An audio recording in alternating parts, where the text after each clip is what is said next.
C'était le 1er octobre, et l'air frais de l'automne annonçait l'arrivée de ma saison préférée.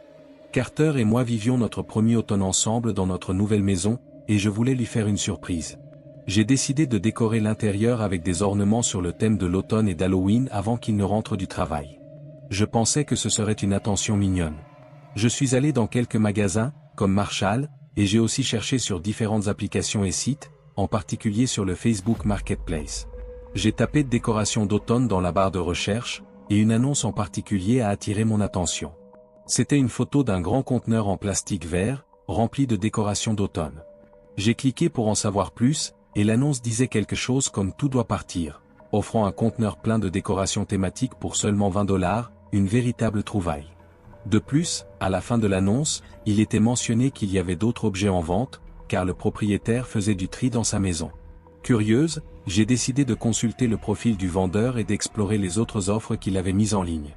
La liste des articles que ce type vendait était assez particulière. En plus de l'iPhone, qu'il prétendait être neuf et vendait pour $700, il y avait des vêtements féminins et des décorations de Noël. Il y avait d'autres articles, mais je n'ai pas pris la peine de tout regarder. Son profil était assez discret, tout était configuré en privé. Le nom de l'homme était Cody, et sa photo de profil montrait juste une casquette de camionneur grise sur la tête de quelqu'un, le visage caché par la visière. L'image de couverture était une photo floue d'un lac. Je lui ai envoyé un message, à ma grande surprise, j'ai reçu une réponse immédiate. J'ai demandé quel genre de décoration se trouvait dans le conteneur, et il m'a répondu qu'il y avait de tout, des nappes aux ornements de jardin. Enthousiasmé, j'ai dit que je pouvais venir les récupérer le jour même, s'il était disponible. Il a confirmé qu'il serait chez lui vers 21h, car c'était l'heure à laquelle il rentrait du travail. Peu de temps après, il m'a envoyé son adresse. J'ai rapidement fait une recherche sur Google Maps pour vérifier l'emplacement. Le quartier n'était pas des plus agréables, mais la maison semblait tout à fait normale, avec 2 voitures garées dans l'allée et un jardin bien entretenu. J'ai décidé d'accepter et de fixer le rendez-vous. J'ai demandé à mon amie Sally de m'accompagner, juste pour être sûr que tout se passe en toute sécurité. Je suis allé la chercher de l'autre côté de la ville, et nous avons pris la route ensemble jusqu'à chez Cody, ce qui a pris environ une demi-heure. En chemin, nous avons eu le temps de discuter et de rattraper le temps perdu. Dès que nous avons quitté l'autoroute et entré dans la ville où il vivait, Sally a commencé à faire quelques blagues sur le fait que la zone semblait un peu abandonnée. Bien qu'elle plaisantait, on pouvait sentir qu'il y avait aussi une réelle inquiétude, car tout le monde savait que cette ville n'avait pas la meilleure réputation. Il faisait sombre, donc nous ne pouvions pas voir beaucoup au-delà des lumières des lampadaires, des feux de circulation et des vitrines de quelques magasins. Alors que nous approchions de la maison, mon téléphone, qui était dans le porte-gobelet, a commencé à vibrer, et j'ai vu que j'avais reçu un message de Cody sur Messenger. Il disait, « Quand vous arriverez, vous pouvez entrer directement. » J'ai trouvé cela étrange et l'ai montré à Sally, qui, tout comme moi, a trouvé cela inconfortable. Nous avons décidé que, de toute façon, nous sonnerions à la porte. Nous sommes enfin arrivés chez lui, et à notre grande surprise, il n'y avait aucune voiture dans le garage. Les lumières de la maison étaient faibles, à peine visibles à travers les volets fermés des fenêtres. J'ai envoyé un autre message à Cody en disant que nous étions arrivés et en demandant s'il pouvait venir à la porte d'entrée. Sally et moi avons observé la maison en attendant une réponse. Tout à coup, Sally et moi avons remarqué, presque en même temps, quelque chose d'étrange. Un des rideaux a légèrement bougé, comme si quelqu'un espionnait derrière.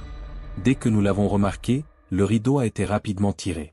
Quelques secondes plus tard, la porte d'entrée s'est ouverte, et j'ai reçu un autre message de Cody disant « Je suis à la porte, vous pouvez entrer ». La situation devenait inquiétante, et j'étais soulagé d'avoir amené Sally avec moi. Nous sommes sortis de la voiture et avons marché jusqu'à la porte. Avant de nous approcher trop près, j'ai appelé le nom de Cody plusieurs fois, mais je n'ai pas reçu de réponse.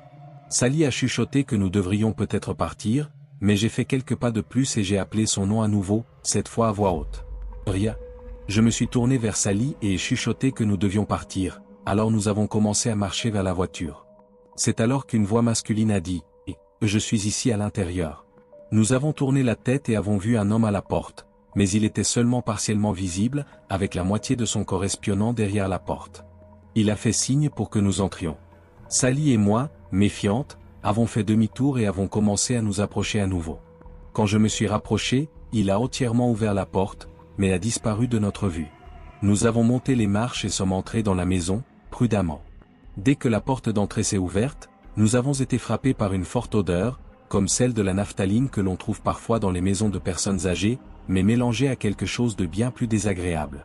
Peu après, nous avons entendu des pas lourds et rapides s'éloignant dans une autre pièce, suivis de la voix de Cody, qui a dit d'un ton profond et effrayant, « C'est ici, venez par ici. » Sa voix avait quelque chose d'intimidant. J'ai veillé à ce que Sally soit à mes côtés avant d'avancer vers la pièce voisine. En entrant, nous avons été accueillis par une scène étrange. Le salon était faiblement éclairé, avec un tapis décoloré d'un ton rose déprimant et des meubles anciens. L'odeur était encore pire, fétide, comme si quelque chose était en décomposition. Au milieu de la pièce se trouvait un grand récipient rouge avec un couvercle vert au-dessus, et Cody se tenait à côté, nous fixant intensément. C'est à ce moment que j'ai enfin pu observer Cody clairement, et son apparence n'était pas du tout accueillante. Il a pointé le récipient et m'a invité à l'ouvrir. Ce qui m'a profondément troublé, c'est que le récipient devant nous ne correspondait pas à celui de la photo dans l'annonce Facebook, qui était complètement vert. Le récipient avait également une forme totalement différente de ce à quoi je m'attendais. J'ai demandé s'il pouvait l'ouvrir lui-même, ce à quoi il a répondu par un commentaire étrange. « Ah, tu n'es pas drôle. » Ce commentaire a fait en sorte que Sally et moi commencions à reculer vers la porte d'entrée. Quand il a finalement soulevé le couvercle, nous avons été frappés par une odeur encore plus insupportable. À ce moment-là, sans réfléchir à deux fois, nous nous sommes retournés et avons couru vers la voiture. Sally, nerveuse, me pressait de partir rapidement, et quand j'ai démarré la voiture, j'ai remarqué que la porte de la maison était déjà fermée. Je ne sais pas s'il nous observait à nouveau par la fenêtre, mais nous n'avons pas osé regarder en arrière. Nous sommes sortis rapidement, et nous n'avons jamais su ce qu'il y avait dans ce conteneur. Une chose était sûre, ce n'était définitivement pas des décorations. Quand j'ai raconté tout cela à Carter plus tard, il était inquiet et a demandé l'adresse de l'endroit. Je lui ai dit que ce n'était pas une bonne idée d'y aller, mais il a insisté pour dire qu'il voulait juste vérifier la maison, alors j'ai fini par lui donner l'adresse.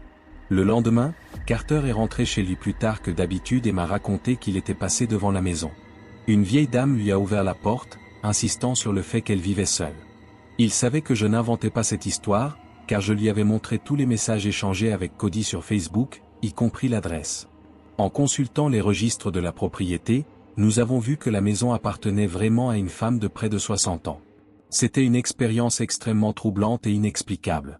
Depuis lors, j'évite toujours d'aller chez des inconnus lorsque j'achète quelque chose en ligne.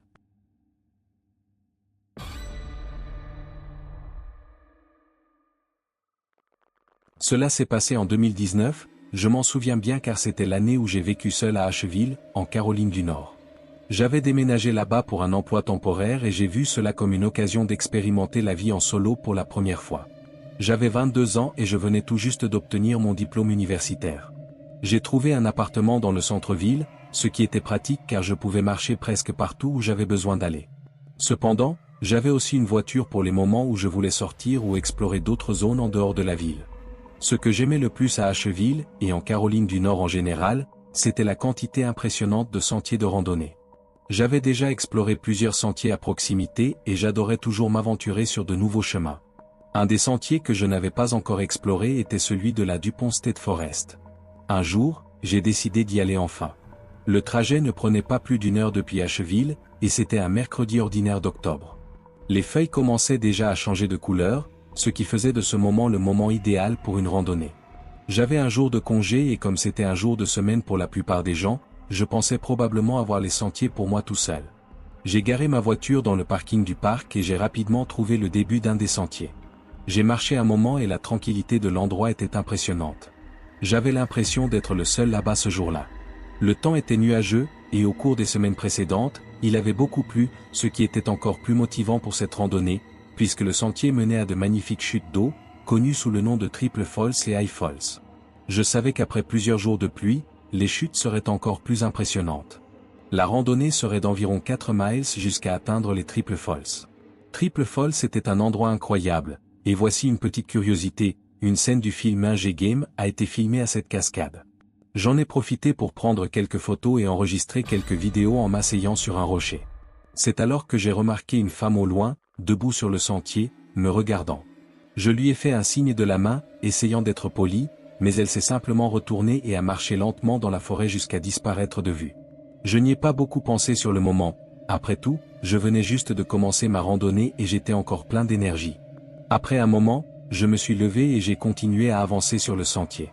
J'ai décidé de ne pas risquer de grimper sur les rochers autour de la cascade, car ils étaient extrêmement glissants à cause de la pluie récente. J'ai continué à marcher jusqu'à atteindre le sommet des chutes d'eau, connu sous le nom de High Falls. Là, j'ai pris encore quelques photos et vidéos et me suis assis sur un autre rocher sec pour me reposer. C'est à ce moment-là que j'ai ressenti un étrange déjà-vu. J'ai regardé en direction de la forêt et j'ai vu la même femme à nouveau, debout près du sentier, me fixant. Cette fois, je ne lui ai pas fait signe. Au lieu de cela, j'ai sorti mon téléphone et j'ai fait semblant de ne pas remarquer sa présence. Cependant, après quelques secondes, je n'ai pas pu résister et j'ai regardé à nouveau. Elle avait disparu. Si je devais deviner, je dirais que la femme semblait avoir environ 55 ans. Ses cheveux étaient courts et d'un blond grisâtre, mais encore une fois, comme elle était au loin, ce n'était qu'une impression. Je n'ai pas vu où elle était allée, mais j'ai préféré suivre la direction opposée. J'ai continué ma randonnée sur le sentier et j'ai finalement atteint un autre point marquant, le pont couvert. Encore une fois, je me suis arrêté pour prendre quelques photos et enregistrer une vidéo panoramique. J'en ai également profité pour boire un peu d'eau. Lorsque j'ai regardé au bout du pont, du côté d'où je venais, là elle était à nouveau. Je jure que je ne l'avais pas vue avant de commencer à filmer. Je n'ai entendu personne marcher derrière moi, mais la voilà, me regardant comme si je faisais quelque chose de mal. Cette fois, j'étais agacé.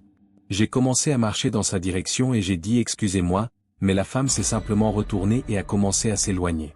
La rapidité avec laquelle elle se déplaçait était déroutante, surtout pour quelqu'un de son âge. Pendant un moment, j'ai même pensé qu'elle pouvait être quelqu'un avec un besoin particulier et qu'elle avait peut-être besoin d'aide, mais je me suis convaincu de ne pas la suivre. Au lieu de cela, je suis resté là pendant quelques minutes, penché sur le bord du pont, avant de décider qu'il était temps de faire demi-tour.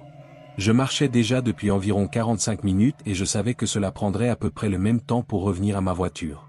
Sur le chemin du retour, je continuais dans la direction où la femme était allée. En revenant, je suis passé près d'une jeune femme qui promenait son chien. J'ai décidé de l'aborder et de lui demander si elle avait vu une femme plus âgée passer. Elle a répondu que non. Essayant de me défouler un peu, j'ai commencé à lui parler de la femme que j'avais vue plusieurs fois sur ce sentier, apparaissant toujours de nulle part, me fixant puis disparaissant sans explication. La jeune femme a ri et a convenu que c'était vraiment étrange. Je ne voulais pas lui prendre trop de temps, alors après avoir ri brièvement de la situation, j'ai poursuivi mon chemin sur le sentier. Pendant que je marchais, je me sentais légèrement paranoïaque, pensant que la femme pouvait réapparaître à nouveau, se cachant quelque part. Mais le trajet de retour s'est bien déroulé. J'ai croisé une autre personne, qui m'a fait un signe amical, et à part ça, je suis arrivé à ma voiture sans autre incident. Plus tard, ce même soir, j'avais un rendez-vous avec une fille que je connaissais. Nous sommes allés dans un bar local que nous aimions tous les deux, avons commandé des bières à la citrouille et regardé le match de baseball. Pendant le rendez-vous, je lui ai raconté l'histoire de la femme sur le sentier, et nous avons ri de l'histoire, car d'une certaine manière, cela semblait comique en y repensant. Après cette agréable soirée, je suis rentré chez moi. Avançant dans la nuit, quelque chose d'inhabituel s'est produit. Je me réveille rarement pendant la nuit, je suis de ceux qui dorment profondément, donc me réveiller au milieu de la nuit était inattendu. Encore un peu endormi, j'ai entendu un bruit au pied du lit. Quand j'ai regardé, j'ai vu la silhouette d'une femme debout là. J'ai ressenti un horrible frisson dans l'estomac, comme si mes entrailles étaient tombées. La panique m'a envahi et j'ai commencé à crier si fort que je suis sûr que les voisins ont pu entendre, même avec les fenêtres fermées. Désespéré, j'ai commencé à me traîner contre la tête de lit, essayant de m'éloigner le plus possible de cette figure féminine devant moi. Elle s'est simplement retournée et est sortie de la chambre. J'ai arrêté de crier, essayant de reprendre mon souffle et de calmer mon cœur qui battait la chamade. Les mains tremblantes, j'ai allumé la lampe et j'ai commencé à crier. « Qui est là ?» Tout ce que j'ai entendu était un silence troublant. J'ai pris le couteau que je gardais sur ma table de nuit et j'ai sauté du lit, allumant toutes les lumières de l'appartement pendant que je parcourais les pièces, jusqu'à ce que chaque coin soit éclairé. J'ai fouillé chaque espace, regardé dans le placard, derrière les canapés, sous le lit. Il n'y avait personne. Sans savoir quoi faire, j'ai appelé mon père. J'avais besoin de raconter à quelqu'un ce qui venait de se passer. Il a répondu au téléphone, un peu endormi, et après avoir écouté mon récit, il a dit que je faisais probablement des hallucinations, encore dans un état de semi-conscience. Il a suggéré que je n'étais pas complètement éveillé, ce qui expliquerait ma vision. Bien que je sache qu'il avait probablement raison, cela ne diminuait pas le sentiment terrible que ce que j'avais vu était très réel. Alors, je lui ai parlé de la femme que j'avais vue sur le sentier du parc, et comment la silhouette qui était apparue dans ma chambre lui ressemblait beaucoup. Mon père a renforcé sa théorie, disant que mon cerveau avait dû associer l'image de la femme à ce que j'étais en train de vivre à ce moment-là dans ma confusion. D'une certaine manière, j'ai réussi à me rendormir cette nuit-là, mais seulement après avoir poussé la commode pour bloquer la porte de ma chambre, par précaution. 2 jours plus tard, ma mère m'a appelé pour me dire que sa sœur, qui vivait en Allemagne, était décédée. Je ne l'avais jamais connue personnellement, car elle et ma mère étaient distantes, et ma tante n'avait pas quitté l'Allemagne depuis plus de 25 ans. Ma mère et mon oncle ont voyagé en Allemagne pour les funérailles. Quand elle est revenue, quelques jours plus tard, j'ai vu la carte de prière avec la photo de ma tante, et à ce moment-là, j'ai eu l'impression que mon estomac s'était retourné. La femme sur la carte de prière était identique à celle que j'avais vue sur le sentier et que j'avais hallucinée au pied de mon lit. L'histoire a bouleversé toute ma famille, surtout parce que j'avais raconté à mon père tout ce qui s'était passé, y compris l'apparition, avant même que nous sachions la mort de ma tante. J'ai été élevé dans le catholicisme, mais je n'ai jamais été particulièrement religieux, surtout après ma confirmation. Cependant, après cette expérience, j'ai commencé à ressentir un frisson dans le dos rien qu'en y pensant, et je me suis surpris à me poser des questions sur ce que je croyais réellement.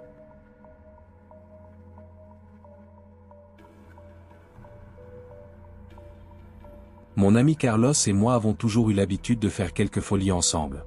Nous sommes amis depuis l'âge de 10 ans, lorsque nous avons eu 21 ans, nous avons décidé de partager un appartement.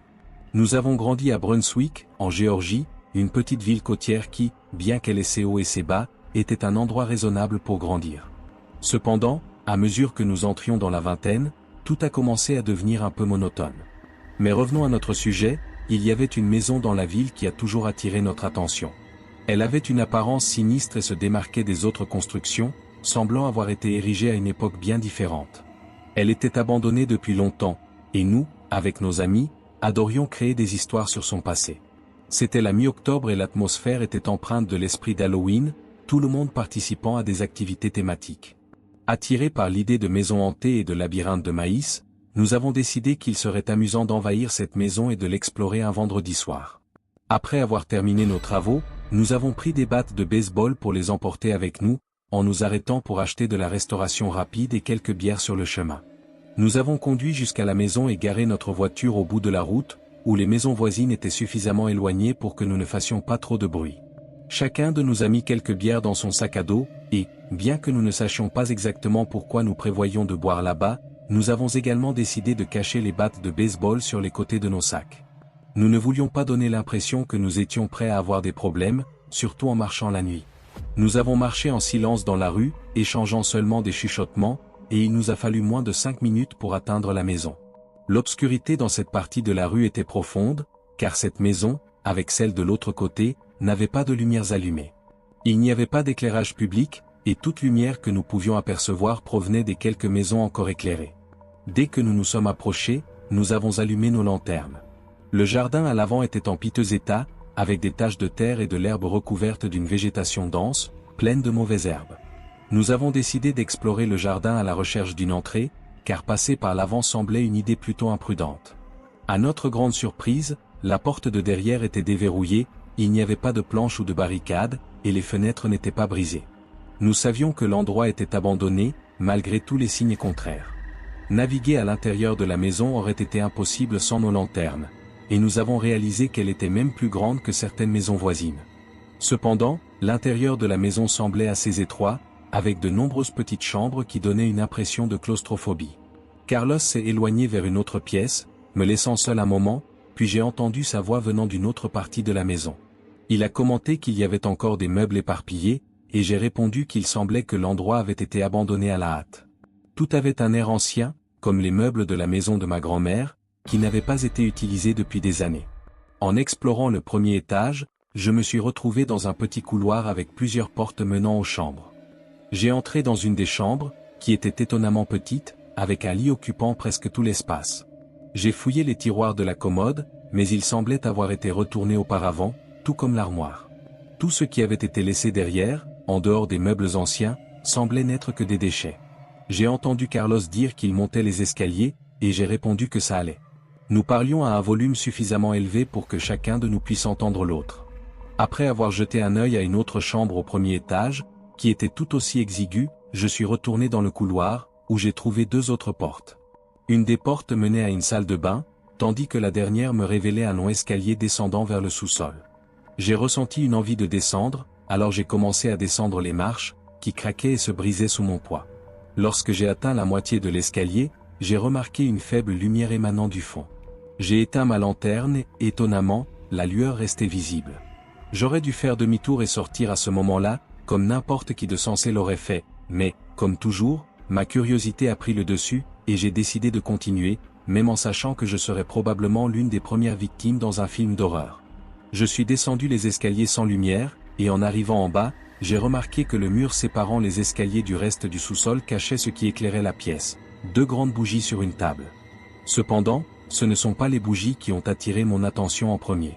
Ce qui m'a vraiment paralysé, c'était une chaise à bascule à côté d'elle, qui était en train de se balancer. Quelqu'un était assis dessus, tourné vers moi. Tout ce que je pouvais voir, c'était une main posée sur un des accoudoirs de la chaise. La panique m'a envahi, et je savais que je devais sortir de là. J'ai commencé à monter les escaliers aussi silencieusement que possible, chaque craquement me faisant trembler de peur. J'étais à mi-chemin des escaliers quand j'ai regardé en bas et j'ai encore vu la faible lumière des bougies. J'ai continué à monter, essayant de faire le moins de bruit possible. J'étais presque au sommet quand une marche a craqué particulièrement fort. Je me suis arrêté un instant, serrant les dents, avant de me dépêcher de gravir les dernières marches. En atteignant le sommet, je me suis retourné pour fermer la porte, mais j'ai remarqué que l'obscurité avait envahi le sous-sol et que les bougies avaient disparu. Un frisson a parcouru mon échine à l'idée qu'elle avait pu être éteinte. Silencieusement, j'ai fermé la porte, puis j'ai avancé prudemment dans le labyrinthe étroit de la maison jusqu'à ce que je trouve l'escalier menant à l'étage supérieur. Je me suis arrêté au bas de l'escalier et j'ai appelé Carlos à voix basse, mais il n'a pas répondu. J'ai soupiré et décidé d'aller de l'avant. Montant les escaliers en silence, j'ai continué à appeler Carlos, mais je n'ai pas obtenu de réponse. En arrivant en haut, j'ai répété son nom une fois de plus et, n'entendant rien, j'ai lâché « Si tu essaies de me faire peur, arrête ça. Il y a quelqu'un dans le sous-sol, et nous devons sortir d'ici. » Cela a attiré son attention, et il est émergé d'une chambre sombre, me demandant si je parlais sérieusement. J'ai répondu que j'expliquerais tout à l'extérieur, mais que je ne rigolais pas. Il m'a suivi en descendant les escaliers, et j'ai essayé d'être le plus silencieux possible, pensant seulement à quitter cet endroit. Nous étions en route pour la porte arrière par laquelle nous étions entrés, mais en passant par le couloir menant au sous-sol, nous avons tous les deux vu la silhouette d'un homme se tenant devant la porte.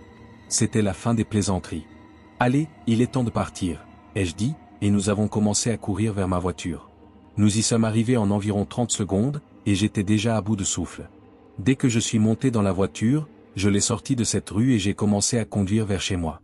Pendant le trajet, j'ai expliqué à Carlos en détail ce que j'avais vu, mais il a juste répondu « Et, que se passe-t-il » Il semblait aussi incrédule que moi. Malgré tout, je ne pensais pas que quelqu'un vivait réellement là.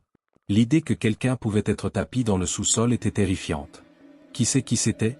Pour être honnête, je m'en moquais. La seule certitude que j'avais était que je ne me rapprocherais jamais plus de cette rue.